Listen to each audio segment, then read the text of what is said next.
15 বছর পর আজ বাড়ি ফিরেছে রমা। পড়াশোনার উদ্দেশ্যে বিদেশে পাড়ি। তারপর হঠাৎ সেখানেই চাকরি পেয়ে স্থায়ী হয়ে বিয়ে হয়ে যাওয়া। ঘর সংসার চাকরি সামলে আর দেশে ফেরার সুযোগ হয়নি।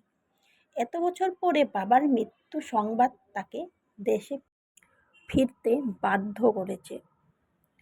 নিয়ম মেনে সমস্ত কাজ মিটে যাবার পর সারাদিনের ক্লান্তি নিয়ে বারান্দায় বসেছিল। চাঁদের আলো বাগানের মধ্য দিয়ে উঠোনে পড়েছে।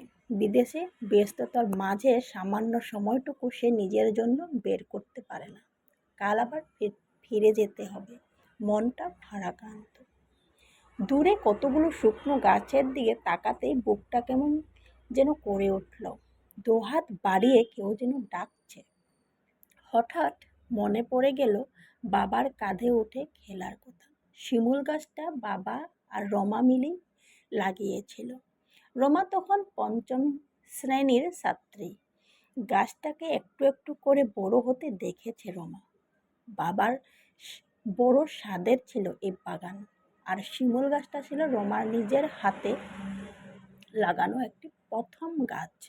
বাবার মতো শিমুল গাছটাও যেন হারিয়ে গেছে তার জীবন থেকে। ছুটে গিয়ে জড়িয়ে ধরল রমা শিমুল গাছটাকে। চোখ থেকে নেমে এলো অশ্রুধারা। বিড়বিড় করে নিজের মনেই বলে উঠল, তুমি রবে নীরবে।